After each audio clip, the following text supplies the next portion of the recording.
Hello बच्चों, कैसे आप लोग। स्वागत है आपका आपके फेवरेट चैनल स्टडी विद चिराग पे। अच्छा, तो आज हम इस लेक्चर को कंटिन्यू करेंगे। ग्रेविटेशन का ये आखिरी लेक्चर होगा। यहाँ पे हम आर्किमिडीज प्रिंसिपल देखेंगे, डेंसिटी देखेंगे, रिलेटिव डेंसिटी भी हम यहाँ पे देख लेंगे। ठीक है, तो पिछले लेक्चर्स में हमने क्या क्या किया था। हमने वहाँ पे बॉयंट फोर्स के बारे में देखा था, हमने थ्रस्ट क्या होता है ये भी देखा था, परपेंडिकुलर जो फोर्स लगता है उसको थ्रस्ट कहते हैं, है ना। और प्रेशर इन फ्लूइड्स देखा था हमने। फ्लूइड हर तरफ में प्रेशर लगाता है ना, पानी लगाता है हर तरफ प्रेशर, गैस भी हर तरफ प्रेशर लगाता है ना। और वहाँ पे हमने हल्का सा ये जो डेंसिटी है इस वर्ड को हमने वहाँ पे बस यूज़ किया था। ठीक है, तो उसी को हम यहाँ पे एलोबरेटली हम यहाँ पे पढ़ने वाले हैं। ठीक है, उसको डिटेल में हम यहाँ पे पढ़ेंगे। डेंसिटी क्या होता है, रिलेटिव डेंसिटी क्या होता है, और आर्किमिडीज प्रिंसिपल के कैसे क्वेश्चंस बन सकते हैं और वो क्या बोलता है आर्किमिडीज प्रिंसिपल। ठीक है, तो शुरू करते हैं आज के लेक्चर को। ठीक है, तो शुरू करते हैं डेंसिटी से। ठीक है, डेंसिटी क्या होता है। ठीक है, डेंसिटी को हम डिफाइन करते हैं। डेंसिटी को कैसे डिफाइन करते हैं, इसको हम डिफाइन करते हैं कि डेंसिटी ऑफ ए सब्सटेंस, किसी भी सब्सटेंस का अगर कोई डेंसिटी है तो हम उसको डिफाइन करेंगे मास पर यूनिट वॉल्यूम से। कैसे, मास पर यूनिट वॉल्यूम। अब यहाँ पे लिखते हैं और उसको समझाते भी हैं। ठीक है, तो डेंसिटी क्या होता है, ये होता है मास पर यूनिट वॉल्यूम। ठीक है, इसको अच्छे से समझते हैं। फॉर एग्जांपल हमारे पास यहाँ पे एक ब्लॉक है। ठीक है, ये ब्लॉक है हमारे पास। ठीक है, अब हम क्या करेंगे, इसका एक यूनिट वॉल्यूम ले लेंगे। अभी यूनिट वॉल्यूम क्या होता है, यूनिट से हम ये रिफ़र करते हैं किसी चीज़ वन वन के बारे में बात हो रही है। ठीक है, यूनिट मतलब हमेशा वन पे होता है। ठीक है, तो वन यूनिट वॉल्यूम माने वन जो है, कोई भी यूनिट ले सकते हैं हम, सेंटीमीटर क्यूब या फिर मीटर क्यूब या फिर कुछ भी, है ना। कुछ भी हम ले सकते हैं, जो भी है एक वॉल्यूम होना चाहिए, उसके पास एक वॉल्यूम होना चाहिए। किस में, यूनिट में होना चाहिए, सिर्फ यूनिट। अगर मैं 1 सेंटीमीटर लिख दूंगा तो इसको मैं सिर्फ सेंटीमीटर भी लिख सकता हूँ, है ना। तो इसलिए इसको हम यूनिट वॉल्यूम की तरफ से बोलते हैं, सेंटीमीटर क्यूब। ठीक है, ऐसा 2 सेंटीमीटर क्यूब ऐसा नहीं, खाली 1 सेंटीमीटर क्यूब। तो यूनिट वॉल्यूम समझ लीजिए। हम इसको हम बेसिकली हम ऐसा यूनिट्स में लेते हैं। तो इसलिए हम जो यूनिट वॉल्यूम है उससे हम ज़्यादातर, हमें जहाँ पे भी हम डेंसिटी देखेंगे वहाँ पे हमें हमेशा जो ये यूनिट वॉल्यूम लिखा होगा, मास केजी पर मीटर क्यूब लिखा होगा। मीटर क्यूब क्यों लिखा होगा, क्योंकि हम हमेशा जो भी वॉल्यूम है, वॉल्यूम क्या होता है, लेंथ का क्यूब होता है ना। तो जो लेंथ है उसको हम मीटर्स में ज़्यादा मापते हैं। क्यों, क्योंकि वो ऐसा यूनिट है लेंथ का। ठीक है, तो इसलिए वो हमको किस में, मीटर में दिखता है। हम सेंटीमीटर भी ले सकते हैं। फॉर एग्जांपल ये 5 सेंटीमीटर का ब्लॉक है, 5 सेंटीमीटर का ब्लॉक है। तो इसके 1 सेंटीमीटर हाइट है, इसकी 1 सेंटीमीटर, और ये विड्थ भी है इसकी, वही चीज़ सेम।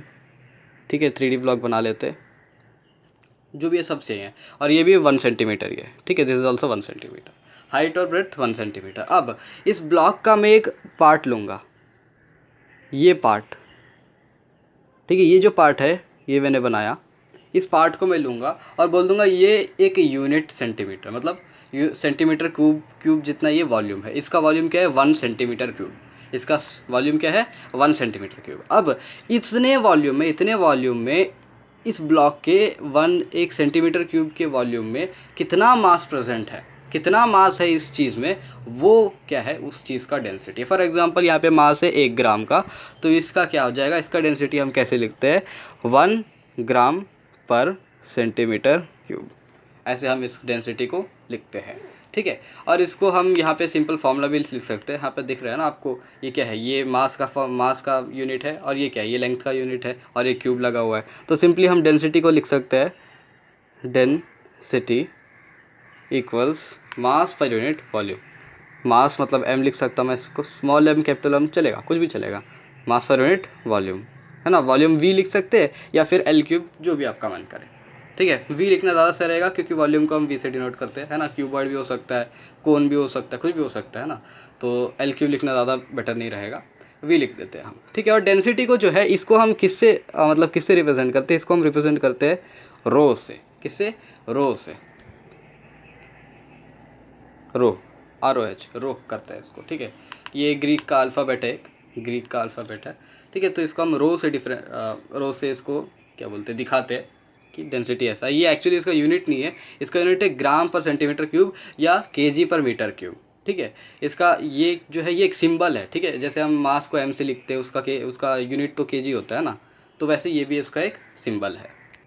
ठीक है, तो हमने ये जो लिखा था ये भी एक यूनिट ही है डेंसिटी का, लेकिन डेंसिटी का जो ऐसा यूनिट होता है, डेंसिटी का जो ऐसा यूनिट होता है, डेंसिटी का जो ऐसा यूनिट होता है वो होता है केजी पर मीटर क्यूब। ठीक, मैंने बोला था केजी पर मीटर क्यूब होता है क्योंकि मास का ऐसा यूनिट होता है केजी और लेंथ का ऐसा यूनिट होता है मीटर क्यूब। ठीक है, और एक बात यहाँ पे नोट करने वाली है कि जो डेंसिटी होती है यहाँ पे ई मिस कर गया मैं।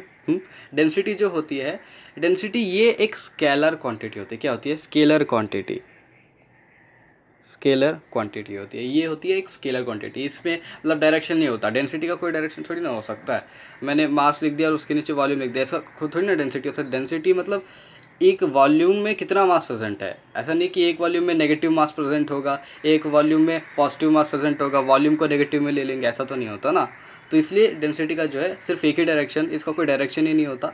ये स्केलर क्वांटिटी है। ठीक है, ठीक है। यहाँ पे एक और चीज़ यहाँ पे नोट कर सकते हैं हम। यहाँ पे नोट क्या होगा? नोट ये होगा कि डेंसिटी जो है वो हमेशा सेम रिमेन करती है। Density is always constant for anything, कोई भी चीज़। ये पेपर का डेंसिटी हमेशा यही होगा, ये पेन का डेंसिटी हमेशा यही होगा, इंक का डेंसिटी यही होगा। अगर वो पर्टिकुलर कोई चीज़ एलिमेंट है, कोई एक एलिमेंट है, समझ लो लकड़ी है। लकड़ी अलग अलग तरीके से वेरिएट हो सकती है ना। मतलब बैम्बू का लकड़ी अलग होगा और नॉर्मल जो हम देवदार की लकड़ी यूज़ करते हैं वो भी अलग होगा, है ना। मतलब लकड़ी अलग अलग होती है, बट एक पर्टिकुलर जो चीज़ है उसका डेंसिटी हमेशा कॉन्स्टेंट रिमेन करता है, अनलेस एंड अनटिल हम उसे छेड़ दे, टेम्परेचर को अलग कर दे या बदल दे। फॉर एग्जाम्पल मैं आयरन लेता हूँ, यहाँ पे लिख लेते हैं पहले। ठीक है, हमने लिख दिया density of a substance remain same under specified conditions. ठीक है, यहाँ पे मैं आपको ठीक से बताता हूँ। ठीक है, अभी मैंने बताया कि स्पेसिफाइड कंडीशंस में मतलब कंडीशंस ऐसे ही होना चाहिए, एकदम सेम होना चाहिए। उस पर्टिकुलर कंडीशन में वो जो पर्टिकुलर सब्सटेंस है उसका डेंसिटी वही रहेगा, बदलेगा नहीं। ठीक है, और अगर मैंने जो भी है कंडीशन से उसको बदल दिया, टेम्परेचर बढ़ा दिया या उसका वॉल्यूम बढ़ा दिया, उसको पिघला दिया, है ना, अगर कुछ भी किया ऐसा तो डेंसिटी उसका वेरिएट हो सकता है। एक एग्जांपल समझते हैं, छोटा सा एग्जांपल से। हमारे पास एक रॉड है, क्या है? एक रॉड है आयरन का, प्योर आयरन। ठीक है, ये है एफई। ठीक है, प्योर आयरन का एक रॉड है, सिर्फ आयरन है, इसमें एक एलिमेंट है आयरन। ठीक है, अब मैंने क्या किया, यहाँ पे मेरा नॉर्मल टेम्परेचर है 30 डिग्री टेम्परेचर है हमारा। ठीक है, 30 डिग्री टेम्परेचर और नॉर्मल एटमॉस्फेरिक प्रेशर है। ठीक है, तो अब क्या हुआ, मैंने जब टेम्परेचर बढ़ा दिया, अभी इसका कोई डेंसिटी है, समझ लो जो एक्स है इसका डेंसिटी, रो इक्वल्स एक्स लिख देते हैं, रो इक्वल्स है, इसका डेंसिटी अभी एक्स है, फिलहाल एक्स है। अब मैं क्या करूँगा, इसको हीट कर दूंगा, यहाँ पे एक बर्नर लगाऊंगा मैं। ठीक है, अब मैं इसको हीट करूँगा, और जब मैं हीट करूँगा इसको जो टेम्परेचर है वो बढ़ के कहाँ आ जाएगा, ये मैं ले लेता हूँ 60 डिग्री सेल्सियस पे। ठीक है, तो अब क्या होगा, जब टेम्परेचर बढ़ाता हूँ तो जो मेटल्स होते हैं ना वो एक्सपैंड करने की प्रॉपर्टी रखते हैं। किसमें? मेटल्स ही नहीं, हर एक चीज़ जो है वो एक्सपैंड करने की प्रॉपर्टी रखती है जब मैं उसको जलाता हूँ। ठीक है, बिकॉज जलाने पे काइनेटिक एनर्जी मिल जाती है आइटम्स को, तो वो एक्सपैंड होने शुरू कर देते हैं। ठीक है, तो 60 डिग्री जब मैं इसको लेके गया टेम्परेचर, इसका जो अंदर के आइटम्स है वो एक्साइटेड स्टेट में आ गए, इसका काइनेटिक एनर्जी बढ़ गया। तो ये जो है इसका वॉल्यूम तो है ना थोड़ा सा आगे बढ़ गया, बहुत हल्का चेंज होगा, हमें तो दिखाई नहीं देगा, बट फिलहाल के लिए भाई ऐसा दिखा रहा हूँ। तो जब इसका वॉल्यूम इतना सा बढ़ गया तो पहले तो इतने से वॉल्यूम पे इतना ही मास था। ठीक है, कुछ मास था, लेकिन अब तो वॉल्यूम बढ़ गया, मतलब इतने से, मतलब जो इसमें इधर पे जो मास था वो एक्चुअली इधर पे मास बन गया। अगर मैं इसको ज़्यादा डिटेल में दिखाऊं तो ऐसा कुछ लगेगा। ठीक है, ये जो है एक्स्ट्रा मास है यहाँ पे। पहले ये जो है ये 1 सेंटीमीटर क्यूब था उसका, यहाँ पे मास था x। ठीक है, तब के लिए, बट अब क्या हुआ, अब इसका वॉल्यूम बढ़ गया। ठीक है, तो ये जो x मास है वो अभी इतने में आ गया, ये पूरा हो गया x मास, मतलब वॉल्यूम बढ़ गया लेकिन मास कांस्टेंट रिमेन किया। तब जो हो जाएगा, इसके ज़्यादा वॉल्यूम में वही सेम मास है और पहले तो उतने वॉल्यूम में उतना ही मास था, मतलब ऐसा हो गया कि इसमें जो वॉल्यूम बढ़ गया लेकिन मास सेम रहा। तो यहाँ पे जो मास बाय वॉल्यूम का था रेशियो वो थोड़ा मैनिपुलेट हो गया। तो यहाँ पे हम समझ सकते हैं, पहले उसका मास था x कितने वॉल्यूम पे, y वॉल्यूम पे। अब क्या हो गया, उसका वॉल्यूम बढ़ गया y+1 लेकिन मास सेम रहा x, क्योंकि मास हमेशा कांस्टेंट रहता है। ठीक है, तो यहाँ पे हमने क्या देखा कि ये तो डिनोमिनेटर बढ़ गया, न्यूमरेटर तो सेम है, डिनोमिनेटर से फर्क पड़ेगा, डिनोमिनेटर बढ़ गया, सिंपली यहाँ पे डेंसिटी क्या हो गया, घट गया, है ना। जितना ज़्यादा डिनोमिनेटर उतना कम आंसर या क्वेश्चन जो भी है। ठीक है, तो इसका आंसर समझ लीजिए वह आया ए। ठीक है, इसका आंसर आएगा बी। अब हमारा रिलेशन हो जाएगा A is always greater than B, ये है डेंसिटी। ठीक है, तो मैंने हीट करने के बाद इसका डेंसिटी क्या घट गया। ठीक है, तो यहाँ से हम ऐसे समझ सकते हैं, और ऐसे ही आपको क्वेश्चंस भी मिल सकते हैं। ठीक है, कभी कभी ऐसे ही आपको क्वेश्चंस भी दे सकते हैं वो, तो इसलिए मैंने थोड़ा एग्जांपल दे दिया। यहाँ पे एक और चीज़ भी है, हम ये भी समझ सकते हैं, हमने वहाँ पे देखा था ऑब्जेक्ट सिंक कब करेगा, फ्लोट कब करेगा, सबमर्ज कब हो जाएगा या हाफ फ्लोट कब करेगा, है ना। ये सब हमने देखा था, उसको हम डेंसिटी से बड़ी आसानी से समझ सकते हैं, बड़ी आसानी से समझ सकते हैं। हमको कोई क्वेश्चन पूछ देगा तेल पानी के ऊपर फ्लोट क्यों करता है, क्यों, क्योंकि तेल का डेंसिटी कम होता है पानी से, ठीक है।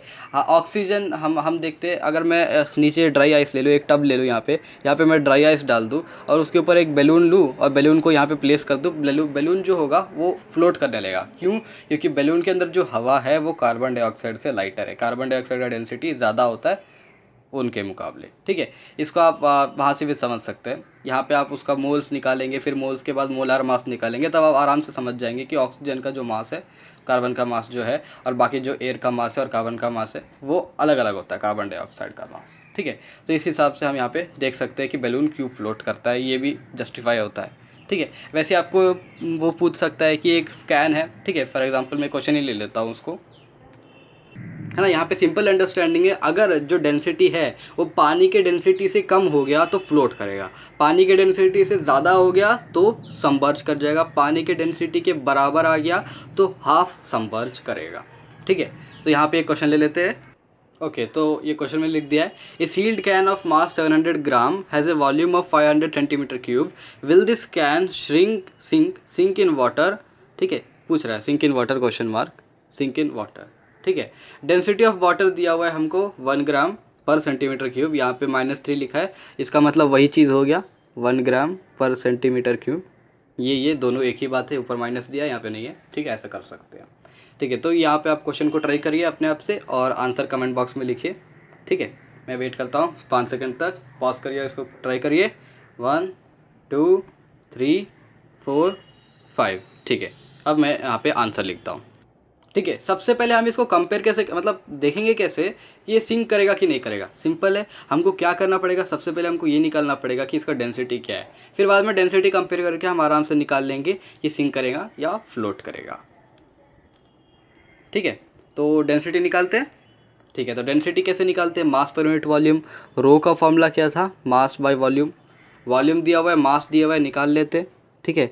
तो rho equals rho of can लिख देते, rho of can equals 700 by कितना दिया है हमारा 500 दिया है ना, तो यहाँ पे 500 लिख देते, जीरोस तो कैंसिल हो गए, 7/5 कितना होता है, निकाल सकते हैं हम इसको, ठीक है। तो 5 1 सा कटेगा, 5 1 सा यहाँ पे हो जाएगा कितना, 5 1 सा 5 एंड देन वहाँ पे हो जाएगा 20, तो यहाँ पे 0.4 है ना, 1.4 क्या 1.4 ग्राम पर सेंटीमीटर क्यूब। ये इससे ज़्यादा है कि कम है, ज़्यादा है, this is greater than this, है ना। तो 1.4 जो है 1.4 ग्राम पर सेंटीमीटर क्यूब जो है वो ग्रेटर है किससे, 1 ग्राम पर सेंटीमीटर क्यूब से, तो simply sink, it will sink. तो आंसर हो जाएगा यस इट विल सिंक, ठीक है। अच्छा, तो हमारा डेंसिटी का एक और वेरिएशंस भी है, एक और वेरिएशन है, उसको हमने नाम दिया है रिलेटिव डेंसिटी। रिलेटिव डेंसिटी, अब रिलेटिव डेंसिटी क्या चीज़ होती है, ये सिंपल सी चीज़ है, ये डेंसिटी है किसी पर्टिकुलर चीज़ के रिलेटिव में एक चीज़ की क्या डेंसिटी है ये बताता है रिलेटिव डेंसिटी। इसकी बहुत इंपॉर्टेंट बात नोट करें, इसका कोई भी यूनिट नहीं होता, unit less, this is a unit less thing, इसका कोई यूनिट नहीं होता, ठीक है। क्यों नहीं होता देखते हैं। ये डेंसिटी जो है इसको हम सिंपली डिफाइन करते हैं, डेंसिटी ऑफ ए सब्सटेंस, इसको हम डिफाइन कर देते हैं यहाँ पे, ठीक है। रिलेटिव डेंसिटी जो होती है, रिलेटिव रो लिखा है, वो रो ही डेंसिटी है, ठीक है, डेंसिटी का सिंबल है रिलेटिव रो या relative density equals what, density of a substance by density of water. Water का डेंसिटी क्या होता है, हमने देखा था, ये देखा था 1 ग्राम पर सेंटीमीटर क्यूब या फिर 1 kg पर मीटर क्यूब, ठीक है, ऐसा ही होता है।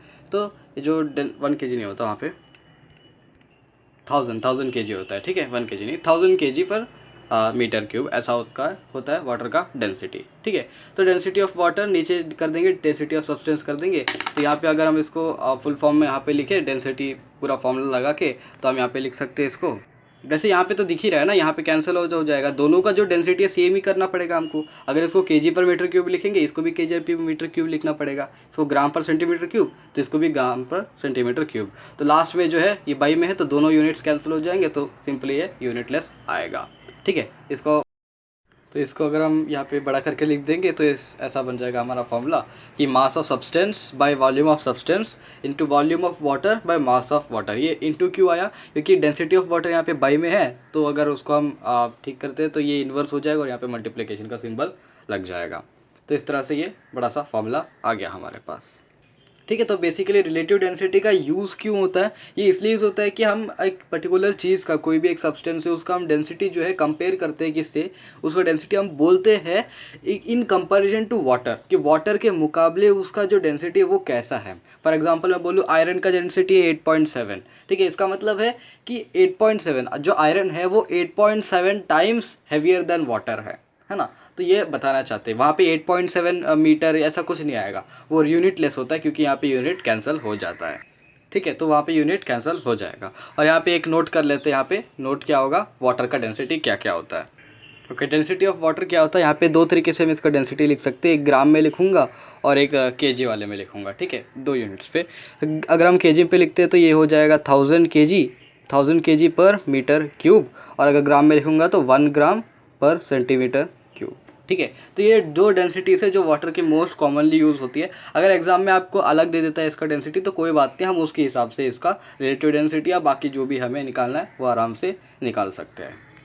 ओके, तो चलिए अभी आर्किमिडीज प्रिंसिपल कर लेते हैं। ठीक है, आर्किमिडीज प्रिंसिपल करने के बाद मैं दो क्वेश्चन आपको दूंगा यहाँ पे, आप उसको करके कमेंट में आंसर दीजिएगा। ठीक है, उसको मैं यहीं पे सॉल्व भी कर दूंगा। ठीक है, अभी आ जाते हैं आर्किमिडीज प्रिंसिपल पे। ठीक है, तो आर्किमिडीज प्रिंसिपल क्या बोलना क्या चाहती है, इसमें हमें ये बताना चाहती है कि अगर कोई ऑब्जेक्ट है, कोई भी ऑब्जेक्ट है, अगर मैं उसको किसी भी लिक्विड में डालूं, अगर वो पार्शियली इमर्स्ड है उसमें, अगर वो पूरी तरह से फ्लोट नहीं कर रहा, पार्शियली इमर्स्ड है, या कुछ भी अगर हल्का सा भी फ्लोट कर रहा है, ठीक है, तो अगर उसका कुछ पार्ट अगर पानी के अंदर है या लिक्विड के अंदर है, तो वो जो चीज़ है वो बॉयंट फोर्स एक्सपीरियंस करता है। ये हम जानते हैं बॉयंट फोर्स एक्सपीरियंस करता है। ठीक है, बॉयंट फोर्स एक्सपीरियंस करने के साथ साथ जो पानी वो डिस्प्लेस कर देता है ना, जो पानी वो डिस्प्लेस कर देता है, तो उस पानी का जो वेट होता है, जो डिस्प्लेस हुआ है उस पानी का जो वेट होता है वो एक्चुअली बॉयंट फोर्स के बराबर होता है। मतलब buoyant force is equal to the water displace, the weight of water displaced, है ना, वाटर डिस्प्लेस नहीं, वॉल्यूम नहीं, weight of water displaced. Okay, यहाँ पे उसका स्टेटमेंट लिख देते हैं। ओके, तो ये रहा statement. When an object is partially और fully immersed in a liquid it experiences a buoyant force which is equal to the weight of liquid displaced by it. मतलब अगर मैं एक टब लूँ, यहाँ पे फिर से एक टब लूँ, ठीक है, और यहाँ पे अगर मैं एक बॉल यहाँ पे इमर्स कर दूँ तो इस पर एक बॉयंट फोर्स लगेगा, ये एक अपथ्रस्ट लगेगा। वो अपथ्रस्ट का वैल्यू कितना होगा, ये जब यहाँ पे जाएगा तो ये पानी का लेवल थोड़ा ऊपर आएगा। ठीक है, ये जो ऊपर आया, इस लेवल का जो पानी है, ये इतना वॉल्यूम में जो पानी का जो वेट है, ठीक है, वो वेट को अगर मैं निकालूँ तो मेरे को ये अपथ्रस्ट निकल जाएगा, है ना। जब इस बॉल को पानी में डालूंगा तो पानी थोड़ा लेवल ऊपर करेगा, और वो ऊपर करेगा और प्रीवियसली, तो इस छोटे से चीज़ का जो लेवल है, इस चीज़ का मैं क्या करूँ, इस चीज़ का क्या बोलते हैं, जो भी इसका वेट होगा वो इस थ्रस्ट के बराबर होगा। ओके, तो हम इसको ऐसे भी लिख सकते हैं, buoyant force equals wait of liquid displace. ठीक है, ओके, तो आर्किमिडीज प्रिंसिपल का जो है इसका बहुत बड़े बड़े एप्लीकेशंस होते हैं। ठीक है, बहुत फेमस एप्लीकेशन है एक बोट के ऊपर, है ना, बोट के ऊपर इसका एप्लीकेशन, यहाँ पे लिख लेते हैं एप्लीकेशंस। ठीक है, एप्लीकेशन, इसके एप्लीकेशंस होते हैं किस किस में होते हैं, डिज़ाइनिंग सबमरीन्स, शिप्स, बोट्स में होता है। ठीक है, लैक्टोमीटर में होता है और हाइड्रोमीटर में भी होता है। ठीक है, सबसे पहले देखते हैं बोट में इसका कैसे एप्लीकेशन होता है। ओके, तो यहाँ पे फिर से एक छोटा टब ले लेते हैं, है ना, पानी है इसमें। ओके, तो मैं यहाँ पे एक बोट ले लेता हूँ, है ना, ये है हमारा बोट। ठीक है, एक बोट है हमारे पास। अब क्या होगा, ये बोट का कोई वेट है ना, इस बोट में कोई मास है और ग्रेविटी है, तो वेट इसको नीचे खींचेगी, है ना। तो यहाँ पे एक इस बोट का कोई वेट है, W समझ लेते हैं, वेट है इसका W। ओके, तो अब जब इस बोट को मैं पानी में डालूंगा तो ये बोट जो है इस पानी को डिस्प्लेस करेगा। इसका जो नीचे वाला जो ये सबमर्ज पार्ट है, ये क्या करेगा, पानी को डिस्प्लेस करेगा, बाहर फेंकेगा।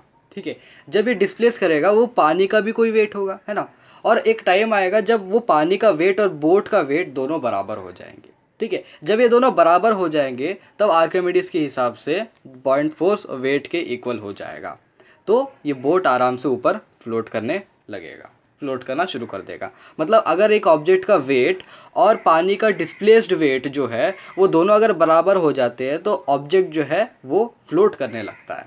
ठीक है, तो इस तरह से हमारा जो बोट है वो आराम से फ्लोट करने लगेगा। ये तब तक अंदर जाएगा ना जब तक ये उतना उसके वेट जितना पानी डिस्प्लेस ना कर दे। डिस्प्लेस करने के बाद तो फिर उसके बाद और कुछ नहीं है, और तो वो आराम से फ्लोट कर सकता है।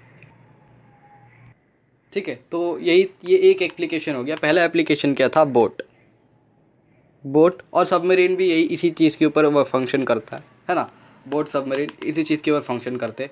और एक चीज़ होता है लैक्टोमीटर, जो कि हमारे जो मिल्क है उसका प्योरिटी चेक करने के लिए होता है। ठीक है, और दो एप्लीकेशन है, एक लैक्टोमीटर और एक हाइड्रोमीटर। लैक्टोमीटर जो है ये मिल्क का प्योरिटी चेक करने के लिए होता है, मिल्क प्योरिटी। ठीक है, और जो हाइड्रोमीटर होता है ये डेंसिटी चेक करने के लिए होता है, अलग अलग लिक्विड्स का, है ना। लिक्विड्स के डेंसिटी को चेक करने के लिए हाइड्रोमीटर का यूज़ किया जाता है। ओके, तो अब कुछ क्वेश्चंस कर लेते हैं, है ना, 2 क्वेश्चंस। ओके, तो ये रहा question. Relative density of silver is 19.3, है ना। The density of water is 10⁻³ kg per metre cube. What is the density of silver in SI unit? SI unit मतलब kg पर मीटर क्यूब के हिसाब से हमें सिल्वर का density निकालना है। रिलेटिव डेंसिटी दे दिया है, हम फॉर्मूला लगा के सिंपली कर सकते हैं।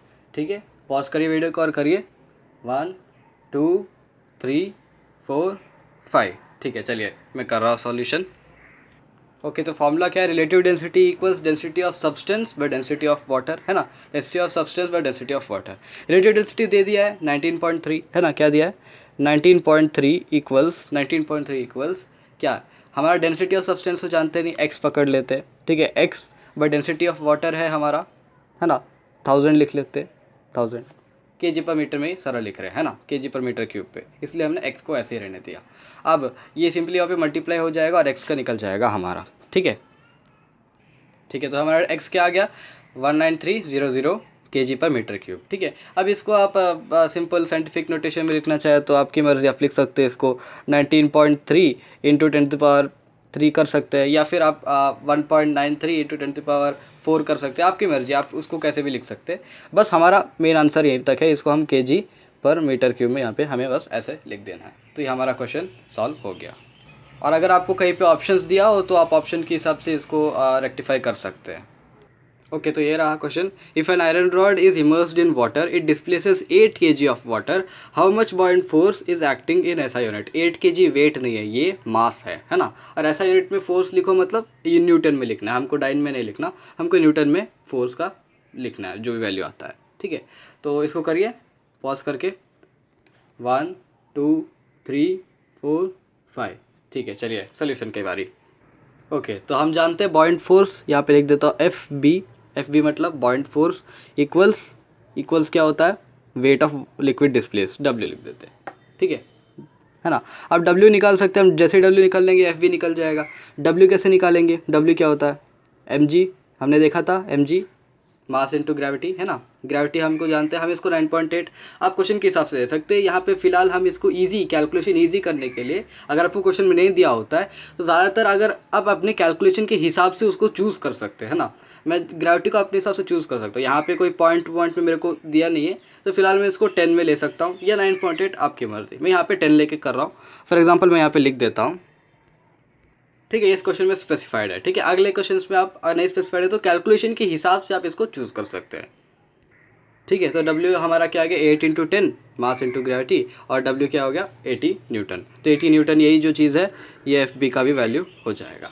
तो सिंपली हमारा जो फोर्स कितना है, हमारा फोर्स हो जाएगा, force will be equal to 80 newton. ठीक है, तो बस यहीं तक था क्वेश्चन। ओके, तो इसी क्वेश्चन के साथ हमारा ये जो चैप्टर है ग्रेविटेशन, ये हमारा यहाँ पे कंप्लीट हो जाता है। ठीक है, अब नेक्स्ट हमारा जो है वो वर्क पावर एनर्जी वाला है चैप्टर, उसको हम शुरू करेंगे नेक्स्ट लेक्चर में। तब तक के लिए थैंक यू, बाय बाय।